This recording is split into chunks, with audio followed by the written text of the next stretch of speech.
Será que está na hora de comprar Bitcoin? Além disso, eu quero responder também aqui uma pergunta, né? Por que que o Bitcoin ele pode ser considerado uma reserva de valor em um momento que a gente está tendo uma guerra, que a gente não sabe qual que vai ser o desfecho, a gente tem incertezas em relação ao futuro e nesse momento muita gente começou a pesquisar sobre criptomoeda, começou a pesquisar sobre Bitcoin, tentando utilizá-lo como alternativa para reserva de valor.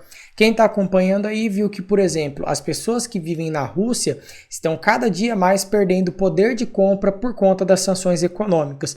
Então, qual seria a alternativa? Será que é melhor eu migrar para o ouro? Será que é melhor eu tentar trocar o meu rublo lá, né, no caso da Rússia, por dólar, coisa que eles já não estão conseguindo fazer mais por conta das sanções? Ou será que é melhor eu investir no Bitcoin, né? Então, será que agora todo mundo vai querer olhar para o Bitcoin com novos olhos? Eu vou tentar responder isso daqui para vocês no vídeo e fazer uma análise muito bacana. Fala pessoal, professor William aqui. Hoje eu quero começar trazendo as minhas expectativas aqui para vocês em relação ao Bitcoin. Muitas vezes você ainda não faz ideia, né? Apesar de que hoje em dia já não é um tabu, né? A gente falar sobre Bitcoin, muita gente já conhece, muita gente já sabe como que funciona, mas infelizmente muita gente ainda desacredita, né? Realmente pensa que não vai passar de um ativo especulativo, de um papel aí que o pessoal vai usar para ganhar dinheiro no curto prazo e isso vai deixar de existir no futuro. Só que agora, né, quem está acompanhando aí de perto essa crise geopolítica, começa a perceber que com essa guerra muitas pessoas se viram impossibilitadas de usar o seu dinheiro, né? Eu tinha dinheiro ali no banco, simplesmente aconteceu uma sanção econômica, eu não consigo mais utilizar o meu dinheiro, ou se eu consigo utilizar esse dinheiro está se desvalorizando dia após dia. Consequentemente, eu estou perdendo o meu poder de compra. Meu dinheiro ele já não compra as mesmas coisas que ele comprava 2, 3 semanas atrás e a tendência é que ele continue dessa forma. Então, muitas pessoas estão começando a pensar qual que é a melhor reserva de valor no momento, né? Será que eu realmente compro Bitcoin ou será que eu vou lá, por exemplo, para o ouro, que é uma das reservas de valor que a gente conhece assim há séculos. Só para a gente ter uma ideia, eu vou fazer um panorama histórico para a gente entender como que foram as moedas que nós já utilizamos aí durante os séculos e durante várias fases aí da economia. Primeiro, 1815 a 1914, nós tivemos o padrão ouro. Então, basicamente, você tinha o ouro como moeda. Então eu pegava aquele ouro, eu conseguia fazer a troca dele por mercadorias. Antigamente, antes do ouro, era inclusive escambo, Então eu tinha que ter a dupla coincidência de desejos. Então eu tinha que encontrar alguém, por exemplo, quero comprar um sal. E aquela pessoa, ela tem que ter o sal para me vender. Então a gente tinha que ter essa dupla coincidência de desejos para a gente fazer esse escambo, Aí veio de 1815 a 1914 essa questão do padrão ouro, então tudo era convertível a ouro, então tinha aquela noção de que quanto mais você acumulasse metais preciosos, mais rico você era. Então os países eles eram países mercantilistas, eles estavam sempre procurando acumular capital, acumular ouro. E aí veio a Primeira Guerra Mundial, 1914 até 1918, e aí o pessoal falou, poxa, não tem como a gente ficar dependendo da conversibilidade no ouro. Porque eu, governo, preciso gastar dinheiro. Eu preciso emitir moeda para eu financiar o esforço de guerra, questão de corrida armamentista. Então não tinha como simplesmente falar, não vou poder comprar porque meu ouro está acabando. Então o que eles fizeram? Eles simplesmente foram lá e mudaram. O dólar passou a se tornar a moeda internacional. E aí nós convivemos até 1944 com uma coisa chamada PPP, que era paridade do poder de compra. Então basicamente você tinha paridade do poder de compra entre países diferentes que usavam moedas diferentes. Aí começa já a surgir esse conceito de taxa de câmbio. E aí logo após isso, nós tivemos a Conferência de Bretton Woods, de 1944 a 1977, nós tivemos o dólar como moeda internacional, só que esse dólar ele ainda era convertido em ouro. E aí com isso você tinha uma restrição de liquidez muito grande, você tinha que ter o quê? A balança de pagamentos dos Estados Unidos como sendo aquela que garantiria a liquidez e a estabilidade do sistema financeiro internacional. Então, isso aí não deu certo, A gente viu conforme foi passando os anos, os Estados Unidos não conseguiu, ele vinha tendo déficit em transações correntes, um déficit atrás do outro, e aí chegou o momento que ele falou, não, acabou essa conversibilidade em ouro, a partir de agora, desde 1977, a moeda ela vai ser considerada uma moeda fiduciária. Quando a gente fala moeda fiduciária, fidúcia vem de confiança, uma moeda de confiança, Ou seja, é uma moeda que eu simplesmente acredito que ela vale alguma coisa. O governo está me dando essa confiança. Né? Então, por que eu uso o dólar hoje em dia? Apesar de que o dólar não é lastreado em ouro, o dólar não é lastreado em nada, a não ser na confiança de que o governo dos Estados Unidos vai me pagar. Porque é uma moeda aceita internacionalmente. Todo mundo usa, todo mundo faz contratos com o dólar. Então é natural que você também aceite esse tipo de moeda para você fazer suas transações. Então ela consegue exercer as 3 funções de uma moeda: meio de troca, reserva de valor e unidade de conta. Unidade de conta significa que ela tem o poder de expressar os preços das mercadorias naquele padrão monetário. Certo? Reserva de valor quer dizer que eu consigo decidir entre consumir hoje no presente ou consumir lá no futuro. Eu consigo guardar esse dinheiro e consumir mais para frente sem problema nenhum. E meio de troca é simplesmente eu pegar esse dinheiro e trocar por outros, né? Só que aí tem um detalhe. Conforme a gente vai começando a entender um pouco mais de economia, você vai vendo que se o governo ele decide expandir os seus gastos, automaticamente ele consegue emitir mais papel moeda, né, para financiar os seus gastos, e com isso ele consegue pagar depois essa dívida inflacionando a economia. Aí eu sei que é uma coisa meio complexa da gente entender, né? Às vezes você não faz ideia do que eu tô falando, não é um economista também, e vai pensar assim, poxa, como assim, William? Quando eu vou lá e eu emito dívida, basicamente, quando eu estou emitindo dívida, estou procurando alguém para me financiar. O governo ele faz isso através dos títulos públicos, né? Aí vamos supor que o governo ele deva essa pessoa, ele está devendo porque essa pessoa emprestou dinheiro para o governo e por aí vai. Conforme o tempo vai passando, se o governo começar a emitir mais e mais papel moeda, quanto mais a gente tem de uma moeda em circulação, menos essa moeda vale.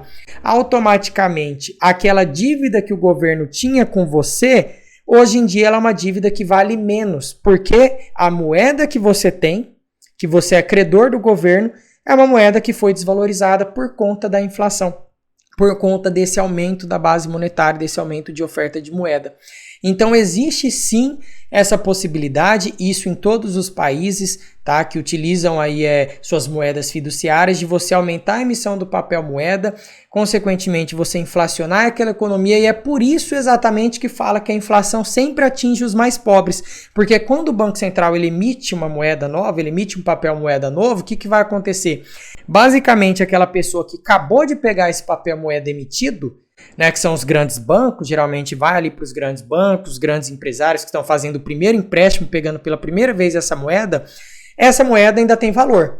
Só que conforme ela vai circulando na economia, vai passando de mãos em mãos, essa moeda vai inflacionando até chegar na camada mais pobre da população, que é justamente quando ela pega uma moeda que já não está valendo grandes coisas, né? Então a inflação ela tem esse efeito de reduzir o poder de compra das pessoas. E aí, beleza, o que isso tem a ver com Bitcoin? Tem a ver que o Bitcoin é uma moeda por natureza não inflacionária, exatamente porque ninguém do mundo consegue emitir Bitcoin além do limite pré-estabelecido dele. Eu coloquei na tela já o gráfico aqui do Bitcoin, né, e algumas características dele. Hoje ele está valendo aqui em reais 212 mil reais. Se você pegar isso em dólar, deve dar em torno de 42 mil dólares. E aí você vê o que eu estou falando aqui basicamente. Ó, o fornecimento atual do Bitcoin ele está em 90% da sua capacidade. Então nós temos 18.973.000 BTCs rodando no mundo. E o fornecimento máximo aqui de Bitcoin é de 21 milhões.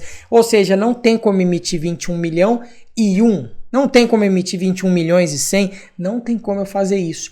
Então por não conseguir emitir mais do que existe aqui esse teto máximo, eu não consigo inflacionar essa moeda. Então é uma alternativa para você o quê? Manter o seu poder de compra. Então muita gente está começando a comprar Bitcoin nesse momento aqui de guerra, porque realmente muita gente não sabe o que vai acontecer no futuro, não sabe se isso vai caminhar para uma guerra nuclear ou não, e também para tentar fugir das sanções econômicas. Se você parar para analisar, a Rússia hoje em dia ela é o terceiro país mais minerador do mundo, né? Mineração que eu estou falando é o quê? É você utilizar a energia para você criar novas moedas do Bitcoin. A expectativa é que isso aqui termine em torno de 2100 e pouco, né? 2120, eu acho, 2134, não lembro. Para você conseguir minerar essas 21 milhões aqui de moedas, de Bitcoin. E a Rússia é o terceiro maior minerador do mundo, né? Perdendo somente para os Estados Unidos e para a China. Ok, e aí você faz o que? Se eu coloco uma sanção econômica contra a sua moeda, contra o seu banco, eu proíbo você de pegar o seu rublo russo, né? Por exemplo, as pessoas lá da Rússia, e transformar ele em dólar, transformar ele em euro, ou mesmo pegar esse rublo aí e tentar mandar para fora, eu proíbo você de fazer isso. O que você pode fazer? Você pode simplesmente pegar esse dinheiro, comprar Bitcoin. Se esse dinheiro, esse rublo seu, ele começar a desvalorizar, você não vai estar protegido, porque o Bitcoin não vai estar necessariamente seguindo a desvalorização dessa moeda, porque ele não tem lastro. Ele não tem lastro em nenhuma moeda, ele não tem lastro em ouro, ele simplesmente é um produto descentralizado que é isento de sanções econômicas. A única sanção que poderia acontecer, né, que o governo poderia anunciar, ou outros países anunciarem, no caso lá da Rússia, é de proibir plataformas como, por exemplo, o Binance, né, o mercado Bitcoin, as maiores exchanges aí de Bitcoins do mundo, de elas não poderem abrir contas para pessoas daquela origem do país ali, né, pessoal da Rússia. Coisa que já está até sendo debatido aí no meio desse mercado. E se você analisar também aí no Google Trends, né, que é uma parte do Google que ele procura tendências de pesquisa, você vai ver que a palavra criptomoeda lá em ucraniano ela vem crescendo repetidamente. Ela atingiu o topo, ou seja, as pessoas estão pesquisando justamente para quê? Para você tentar se proteger. E eu acredito que essa guerra aí, ela vai trazer uma oportunidade, sim, para a gente ver como que o Bitcoin vai se estabelecer nesse momento, se ele realmente vai ser usado em larga escala como meio de troca, como reserva de valor, como unidade de conta. Eu acredito muito nessa questão de ele ser uma reserva de valor, justamente por conta disso que eu expliquei aí para vocês. Inclusive, né, a quem tem um pé atrás, a pessoa que não acredita, aí eu te pergunto, então por que os Estados Unidos, por que a China, por que a Rússia, eles perdem tempo e dinheiro, tempo entre aspas, minerando Bitcoin, se isso nunca vai funcionar, se isso nunca vai dar certo? Me responde isso daí. Por que eles perdem tempo, então, fazendo isso? Porque às vezes a pessoa fala, Bitcoin não serve para nada, isso aí é só especulação. Só que se você ler a respeito do Bitcoin, da logística do Bitcoin, você vai entender que ele é literalmente uma tecnologia disruptiva e ele vai quebrar padrões de consumo, pode ter certeza absoluta. Ele vai quebrar padrões, ele já quebrou e agora ele vai talvez aí sofrer uma aceleração nessa adesão a esse tipo de moeda. Então, terminando de responder aí as duas perguntas, né? Eu acredito no Bitcoin como reserva de valor, sim, e acredito que ele deve ter uma alta, sim, mas vai depender também de como que vai continuar essa guerra, né? Porque, por exemplo, a Ucrânia, ela tem muitas mineradoras também lá dentro, então pode ser que ocorra lá bombardeios e quebrem essas mineradoras, então você teria uma restrição na oferta ainda maior do Bitcoin, então pode ser que o preço dele puxe, né? Você tem restrição de oferta, você vai aumentar o preço desse ativo. Ou então muita gente começou a comprar, muita gente comprando, você também vai puxar o preço desse ativo. E por aí vai, né? Então, se você quiser entender mais ainda sobre criptomoeda, eu recomendo esse livro aqui. Eu, inclusive, estava dando uma relida nele, né? Eu já li, tô lendo de novo. O Padrão Bitcoin é a alternativa descentralizada ao Banco Central, tá? Esse carinha aqui, que eu nem sei falar o nome dele, ele é um economista. Ele é um economista aí da escola austríaca, né? Ele é um crítico de Keynes, por exemplo, que fala que é simplesmente o governo fazer uma política fiscal expansionista, você vai gastar mais e mais, com isso você vai conseguir aumentar a arrecadação do governo, aumentar a renda da população e vai aumentar o PIB de um país. Aqui ele critica isso, ele fala que não existe. Conforme você emite moeda, você gera inflação, você tira o poder de compra das pessoas e as pessoas ficam sem reserva de valor e quem paga o preço é sempre quem está na ponta desse esquema todo aí, tá? Beleza, pessoal, se você gostou desse vídeo, se inscreve no canal, deixa o seu like, isso é importantíssimo para mim e compartilha com quem tem interesse nesse assunto. E claro, se você puder também, comenta aí, diz o que você achou, me passa a sua análise também, às vezes você tem uma opinião diferente para a gente ir debatendo aí nos comentários, ok? Tchau, tchau, pessoal!